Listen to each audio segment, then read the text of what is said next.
horse if you find yourself in a pickle and stranded in the middle of nowhere. As long as your horse is not dead, then all you need to do is simply just save the game, then load that save back up, and your horse is going to warp straight to you, and you are no longer stranded in the middle of nowhere. And this only works, of course, if your horse is not dead. So another helpful tip is actually if your horse is dead and you do find yourself stranded in the middle of nowhere, just get on a main road, look for a wagon, and when one comes along, simply press the call out option and ask for a ride. And if the wagon is going in the same location or in the same direction that you need to be, you can actually hop on and take it for a ride until you get to your destination.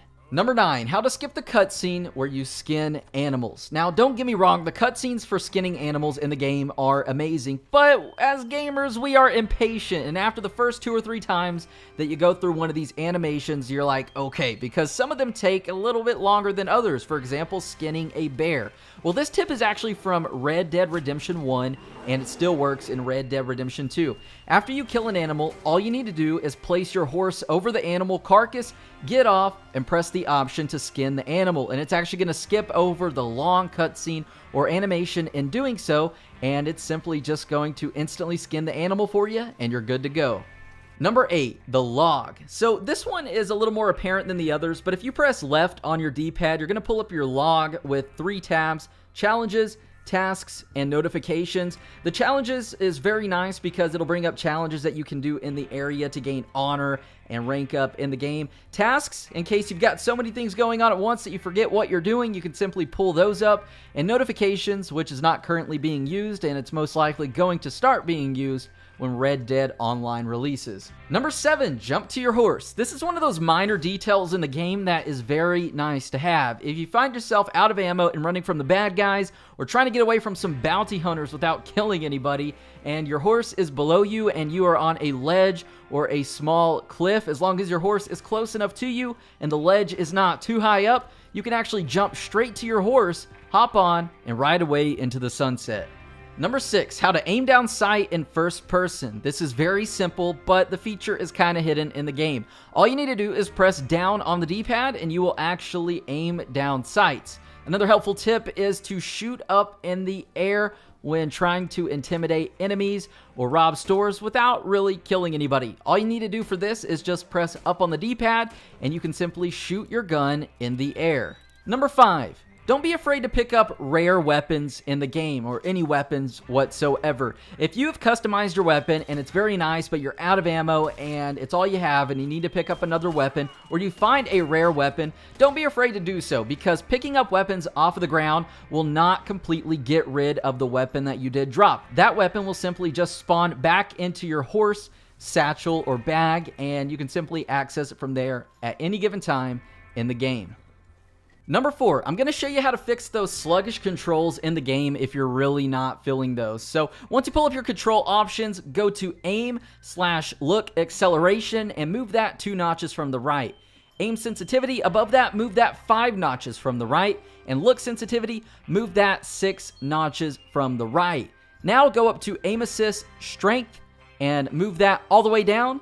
And aim assist strength on foot and move that all the way down as well. What this is going to do is simply rely on your muscle memory, and you are going to be in full control of the crosshairs, of aiming, and all that, and it's going to be a lot more fluid. But forewarning, this is going to take a little bit of time getting used to. I would recommend you pulling up a mission and keep reloading that mission over and over again, or that checkpoint, to where you're fighting a lot of enemies. This is really going to allow you to familiarize yourself with these new controls and get the hang of it. Number 3, the miner hat. So in West Elizabeth, there is actually an abandoned mine shaft that we can go inside. Once inside of here, you can actually find a hat that has a light on it. And this is a nice alternative to the lantern, or if you don't have a lantern, this is a great resource to have if you are exploring dark caves, the woods at night, and you simply just need some light.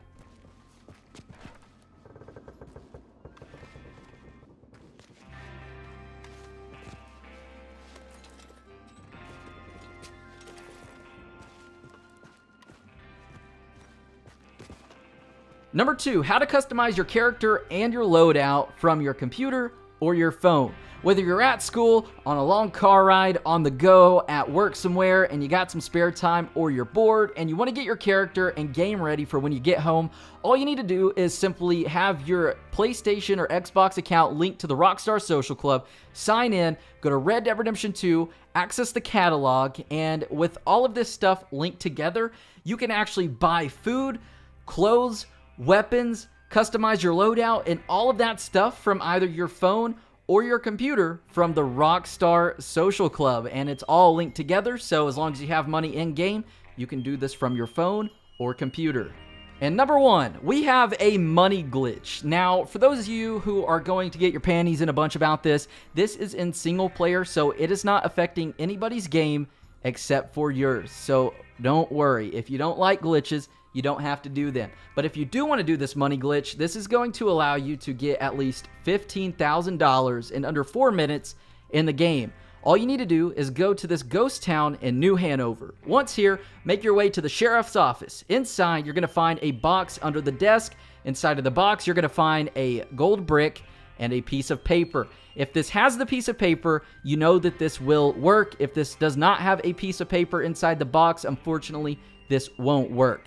Once you find this, and if you have the gold and the paper in the box, turn autosave off. After that, make 3 saves.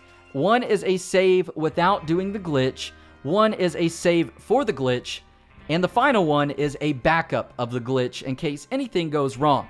Now that you've done all 3 of those saves, load up the save that you're going to use for the glitch. After doing so, it's going to spawn you on the hills outside of the town. Just make your way back to the sheriff's office, go inside, take a look in the box. If you did it correctly, the paper should now be gone, and the only thing left in the box is going to be the gold brick.